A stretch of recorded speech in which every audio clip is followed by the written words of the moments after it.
కాదు ఏం చేస్తావు నువ్వు? నాకు ఉడుకు పడుతుంది ఇక్కడ. వచ్చింది మార్చి వచ్చింది, ఎండాకాలం వచ్చింది, ఒళ్ళు హీట్ అవుతుంది, ఇల్లు హీట్ అవుతుంది. ప్రాబ్లం ఏం లేదులే. హాల్లోకి ఒకేసి, ఈ బెడ్రూమ్లోకి ఒకేసి, ఆ బెడ్రూమ్లోకి ఒకేసి, కిచెన్లోకి కూడా కొత్త వేసేపిస్తానబ్బా. నువ్వేం వరి కావద్దు. అన్ని ఈఎంఐల కింద కొందాము. ఈఎంఐలో ఒక 3-4 నెలలు కట్టాము. ఆ లోపల సమ్మర్ అయిపోతుంది. ఆగస్టు కల్లా వచ్చి వాళ్ళు అన్ని ఎనికి విక్కిపోతారు. మనకు డబ్బులు మిగిలిపోయా, ఏసీలతో పని జరిగిపోయా. హ్యాపీగా ఉండు, నేను చూసుకుంటా కదా అవన్నీ. బా ఎవరన్నా భార్యలు అడిగితే అసలు కొనిమంటారు. మీరేనండి అన్ని కొనిస్తా అంటారు. ఇంత కన్నింగ్ కిలోమీటర్స్ మీకు ఎక్కడి నుంచి వచ్చినాయండి? కాదండి, మీరు పుట్టుకతోనే అంతేనా లేకుంటే మధ్యలో నేర్పించినారా? ఏమో లేండి, నేనైతే అదృష్టవంతురాల్ని. నాకు బాగా అన్ని కొనిచ్చే భర్త దొరికినాడు. ఇట్లాంటివన్నీ పక్కింటి వాళ్ళని చూసి, మన ఫ్రెండ్స్ చూసి నేర్చుకోవాలి. మనకి ఎవరు నేర్పించారు ఇట్లాంటివన్నీ? సొంతంగా ఐడియా పెట్టి నేర్చుకుంటానల్లా. అయినా ఇట్లా ఈఎంఐలతో ఎంత ఆదాయం జరిగిపోతుందని తెలుసా? అలాగే నా ఫ్రెండ్స్ అందరూ ఫాలో అవుతున్నారు. అయినా నాకు మర్చిపోయినాను, ఆ కారు ఈఎంఐ కట్టలేదే. వాళ్ళు ఫోన్ చేసి బండ బూతులు తిడుతున్నారు. వాళ్ళు వస్తారంట ఈరోజు. నాకు ఉన్నారు పనికిమాల ఫ్రెండ్స్. ఇట్లాంటి ఐడియాలన్నీ ఏమీ నేర్పించలేదండి. సరే పోతే ఓన్లే, నేనే మా ఫ్రెండ్స్కి నేర్పిస్తాను. ఏంది వాడు మీ దగ్గర వసూలు చేస్తాడా? మీ కథ వాడికి తెలియదులేండి. మీ చేత వాడు వసూలు చేయాలంటే వాడు 3 చెరువులు నీళ్ళు తాగల. అలా అయ్యే పనులు కావాలండి. అయినా ఆడవాళ్ళు భలే తొందరగా కనిపెడతారా? నువ్వు నా గురించి భలే డీటెయిల్గా కనిపెట్టినావు. లోన్ కట్టే ప్రశ్నే లేదు. చూద్దాం ఏం జరుగుతుందో. అబ్బా, ఈ ఎండల కాలము ఈ రికవరీ జాబ్లేంటో మన పరిస్థితి ఏంటో మనకే అర్థం కావడం లేదు. వీళ్ళ ఇంటి చుట్టూ తిరగబట్టి ఇది 6వ సారి. ఏం జాబ్లో ఏం లేదోనమ్మా అసలు. అవును సార్, వీళ్ళ గురించి ఎంక్వైరీ చేసినాను. వీళ్ళు కొన్న ప్రతి ఒక్క వస్తువు ఈఎంఐలోనే తీసుకుంటారంట, కానీ ఈఎంఐ కట్టారంట. సార్ ఈ రోజు కానీ వీళ్ళు ఈఎంఐ కట్టకపోతే ఊరికే ఉండేదే లేదు. గొడవ చేసి రచ్చ చేసేద్దాం మనము. ఏది ఏమైనా గానీ ఈసారి తగ్గేదేలే. పోదాం రండి. మేడం మేడం మేడం అదిగో మాటలోనే బెల్లం అవుతాను. మేడం. ఇదిగో మేడం. తెప్పులు పెట్టి 3 మేడం.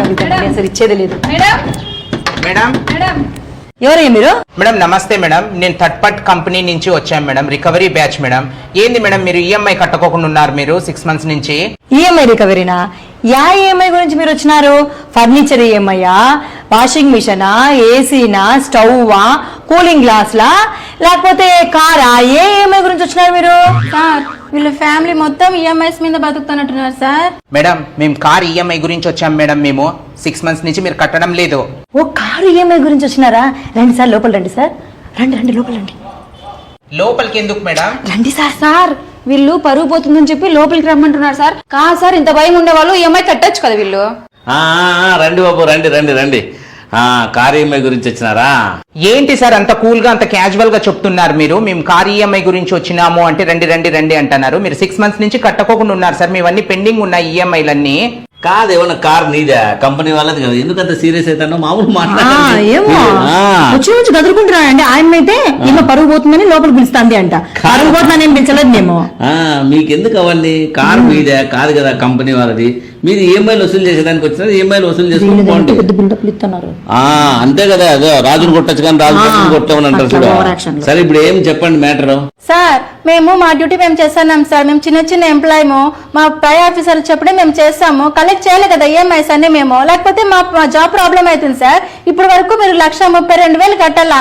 ఫైన్ తో కలిపి మీరు 1,60,000 కట్టాలా సార్. ఇంతవరకు కూడా ఒక ఈఎంఐ కూడా పే చేయలేదు మీరు. మేము ఊరికే ఉండాలా సార్? ఏమండి ఈమె లెక్కల్లో టాపర్ ఉన్నట్టుందండి. అయినా కాదండి, ఈఎంఐకి మగవాళ్ళని కదా పంపించేది రికవరీకి. ఏంది ఈ మధ్య కొత్తగా ఆడోళ్ళు వస్తున్నారు? రికవరీ కోసం అని మొగోళ్ళు వస్తుంటే మొగోళ్ళకి కేసు పెడుతున్నారని అందుకే ఆడోళ్ళు వచ్చినాం సార్. సరేలేమ్మా, నువ్వు ఎంప్లాయీ వేలే, మేమేం కాదని లేదులే. ఎమోషన్ కావద్దు. ఈఎంఐలు కట్టాలా, కడదాము. ఎమోషన్ ఎందుకు అవుతాను? వాళ్ళ ఎమోషన్ అయ్యి నువ్వు ఎమోషన్ అయ్యి సీన్ మొత్తం ఎమోషన్ అవుతుంది. కూల్గా మాట్లాడుకుందాం. చూడు బాబు, 1,60,000 అయింది అంతే కదా. కడతాము, ఖచ్చితంగా కడతాము. కావాలంటే ఏమన్నా సంతకం పెట్టమంటే పెడతాను. పెట్టుకొని పోండి, మళ్ళీ రాపోండి, అంతే కదా. నేను బ్యాంకులోకి వెళ్ళి కడతాను, మీరు వెళ్ళిపోండి. అబ్బా సార్ మీరు అంత కూల్ గా మాట్లాడద్దండి సార్. మీరు ఈఎంఐ అన్నా కట్టండి, కార్ అన్నా హ్యాండ్ ఓవర్ చేయండి. మీరు చెప్పినట్లు జరగదు ఇక్కడంతా. మీరు ఈ రోజు కార్ మొత్తం మాకు హ్యాండ్ ఓవర్ చేయాల్సిందేదే. కాదు నాయనా, ఇప్పుడు నీకు ఈఎంఐని కట్టాలా, కారాన్ని హ్యాండ్ ఓవర్ చేయాలి కదా. నేను ఈఎంఐ కడతా అంటాను కదా, ప్రశాంతంగా పో. ఎందుకు నేను భలే ఫైర్ అవుతున్నారు. ఫైర్ కావద్దు నాన్న. లైఫ్ లో ఫైర్ అయినోడు ఎవడు బాగుపడినట్టు చరిత్రలో లేదు. అర్థమవుతుందా? ప్రశాంతంగా మాట్లాడు.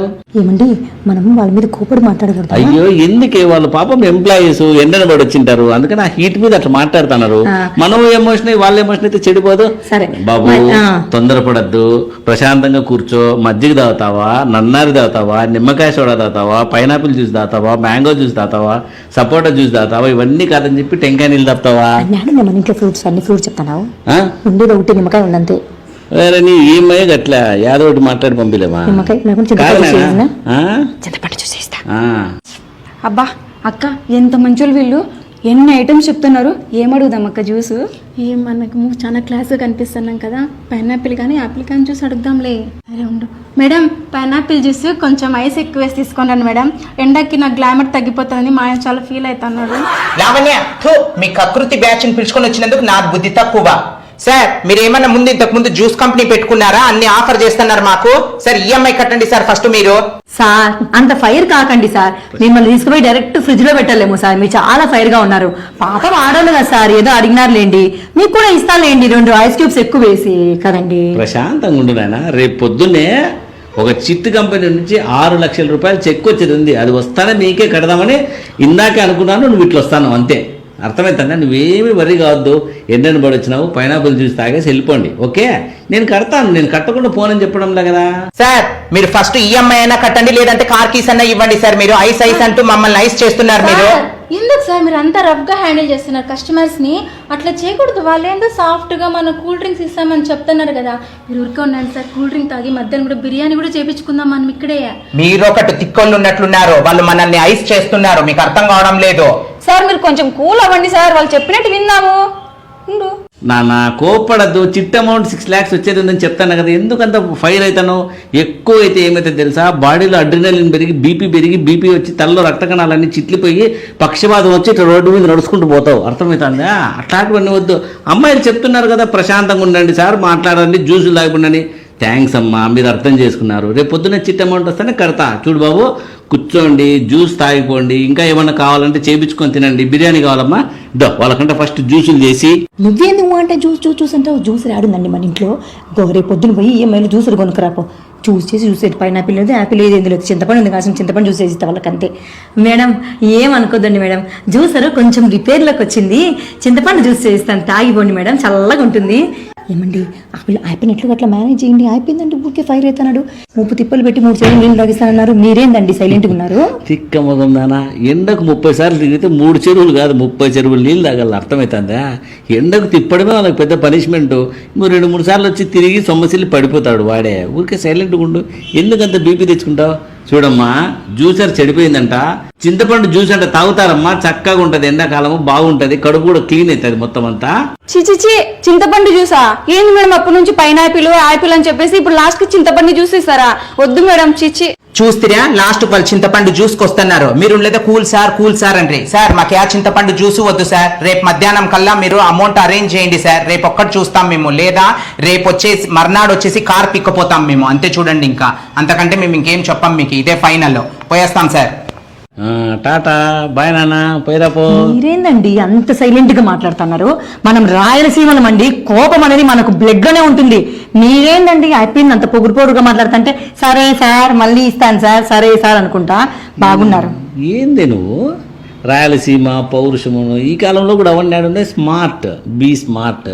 ప్రశాంతంగా వాళ్ళను 3 సార్లు ఎండలో తిప్పితే ఆ ఎండకు అలసిపోయి వాళ్ళు మళ్ళీ కారు గురించే మాట్లాడకుండా అయిపోతారు. ఏదైనా కానీ మైండ్తో కొట్టాలి దెబ్బ, మాటలతో కాదు. వాళ్ళ చూడు, జ్యూస్ అంటే చల్లారినాక చింతపండు జ్యూస్ అంటే భయపడి పారిపోయారు. అయిపోయా టాక్టిక్స్.